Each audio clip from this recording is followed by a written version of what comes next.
Hello friends, तो चलिए देखिए हम आज पढ़ने वाले हैं कि हम हाफ स्टैक की कोडिंग किस तरह से करेंगे। ओके, तो चलिए मैं क्या करता हूँ, मैं इन दोनों फंक्शन को यहाँ पर वो कर देता हूँ। और यहाँ पर हमने देखिए पॉप फंक्शन बनाया था। ओके, यहाँ पर देखिए हमने पॉप फंक्शन बनाया था। इसके ऊपर ही मैं एक फंक्शन बना लेता हूँ वायर्ड, और फंक्शन का मैं नाम, और लेट से मैं फंक्शन का नाम क्या रख देता हूँ, हाफ स्टैक। और ऑफ कोर्स मुझे इसमें भी स्ट्रक्ट स्टैक स्टार स्टैक मुझे पास करना पड़ेगा। ठीक है, तो यहाँ पर मैं इसको थोड़ा सा नीचे कर ले रहा हूँ और पॉप फंक्शन को मैं भी सब बंद कर दे रहा हूँ। ठीक है, तो ओके, तो यहाँ पर हाफ स्टैक में आते हैं। तो मुझे स्टैक को हाफ कब करना है, देखिए उसको समझते हैं। मान लीजिए कि अभी हमारे पास चॉइस क्या है कि जो ये वाला हमारा, ओके मैं इसको हटा दे रहा हूँ सारी चीज़ें यहाँ से। ठीक है, इस तरह से। तो मान लीजिए कि ये जो अरे है, ये वाला अरे मेरे पास क्या है, नहीं है। ठीक है, ओके, और ये वाला हमारे इस अरे को पॉइंट कर रहा है। और मान लीजिए कि इसमें कुछ वैल्यूज होगी 1 2 3 4 5 6। ओके, तो टॉप की वैल्यू क्या होगी, टॉप की वैल्यू इस समय पर 5 होगी, है ना। तो मुझे क्या करना है कि जब मैं वैल्यू को पॉप करूँगा तो मुझे चेक करना पड़ेगा कि कहीं जब मैं वैल्यू पॉप कर रहा हूँ तो जो हमारे अरे में नंबर ऑफ रिमेनिंग एलिमेंट हैं वो कहीं अरे की कैपेसिटी के आधे तो नहीं है। और अगर आधे हैं तो ही मुझे क्या करना है, अपने अरे के साइज को हाफ करना है। तो सबसे पहले मैं ये कंडीशन चेक करता हूँ कि कब मुझे हाफ करना है। When I have to half my अरे। ओके, तो देखिए अब मान लीजिए कि अगर मैं 6 को पॉप कर रहा हूँ, मैंने 6 को पॉप किया, तो जो टॉप होगा उसका क्या होगा, टॉप डिक्रीमेंट होगा। टॉप डिक्रीमेंट क्या हो के क्या हो जाएगा, 4 हो जाएगा। और जो हमारा कैपेसिटी है, हमारा कैपेसिटी क्या है यहाँ पर, कैपेसिटी हमारा 10 है, और जो टॉप है वो क्या है, 4 है ना। नंबर ऑफ एलिमेंट कितने, 5 हैं। तो नंबर ऑफ एलिमेंट हमेशा टॉप से एक ज़्यादा होंगे।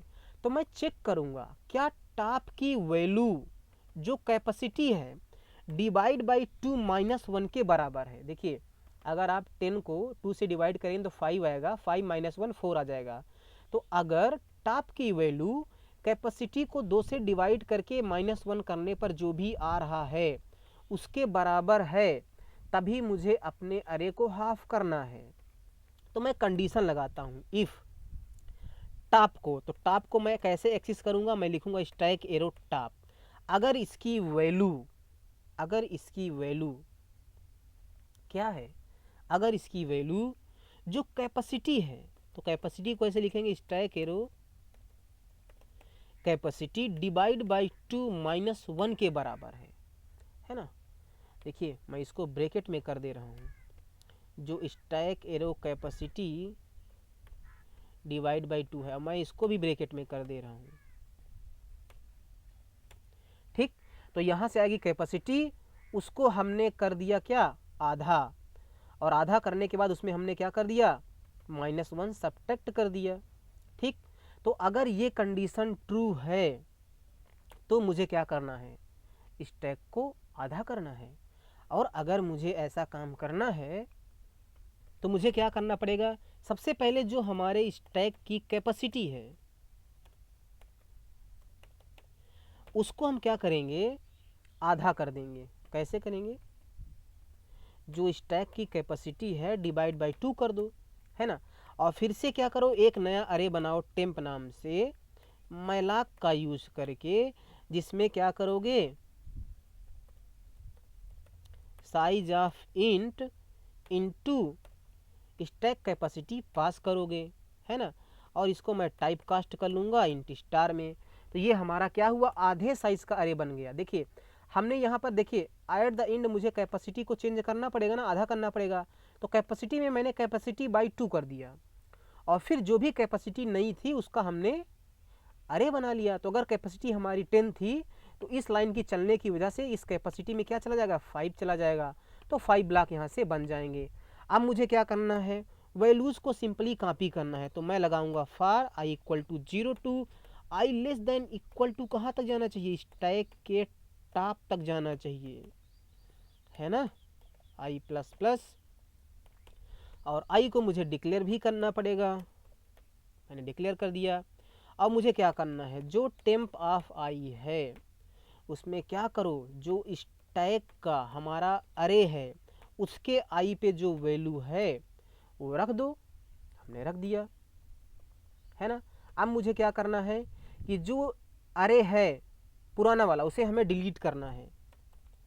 तो वही मुझे सेम काम करना पड़ेगा जैसा हमने उसके लिए किया था, इसको डिलीट कर दो और क्या करो, जो स्टैक है उसके ARR में क्या करो, टेम्प को रख दो, है ना। टेम्प में हमने रख दिया, ठीक। और टेम्प में रखने के बाद लेट से मैं यहाँ पर एक मैसेज दे रहा हूँ,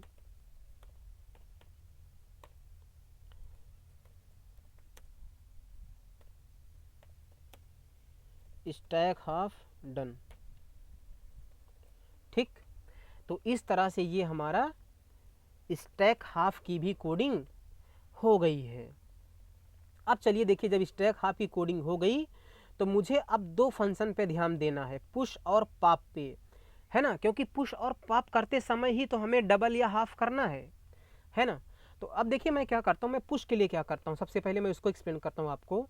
तो देखिए मुझे क्या करना पड़ेगा कि जब मैं स्टैक में पुश कर रहा हूँ तो एक टाइम ऐसा आएगा जब मुझे ये कंडीशन मिलेगी, ठीक, ये कंडीशन मुझे मिलेगी। तो मुझे क्या करना है, इसी कंडीशन पर हमें डबल स्टैक फंक्शन को कॉल कर देना है, बस। बाकी देखिए ये जो कोडिंग है इसमें तो मुझे कुछ करना ही नहीं है, क्योंकि स्टैक में इंसर्ट की पुश की कोडिंग तो सेम होने वाली है। तो मैं क्या करता हूँ, देखिए मैं इस कोड को यहाँ से हटा देता हूँ, एक ये हटा देता हूँ और मैं इतना चीज़ और हटा देता हूँ और मैं यहाँ पर इंटर मार रहा हूँ। देखिए ये वाला जो कोड है ना, जो नीचे वाले लाइन के कोड हैं, ये वाला कोड, इतना कोड मेरे एलिमेंट को पुश करेगा। लेकिन पुश करने से पहले मैं यहाँ पर चेक कर ले रहा हूँ क्या हमारा अरे फुल है, और अगर हमारा अरे फुल है तो मुझे इस डबल स्टैक फंक्शन को कॉल करना है।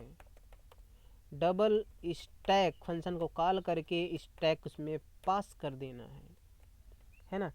और पास करने के बाद मैं यहाँ पर एक मैसेज का प्रिंट कर दे रहा हूँ, लाइन चेंज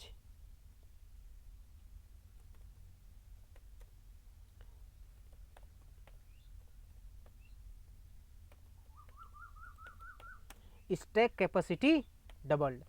अगर हमारा देखिए स्टैक फुल नहीं होगा तो ये कोडिंग तो चलने ही वाली नहीं है, ये दो लाइन नहीं चलेगा।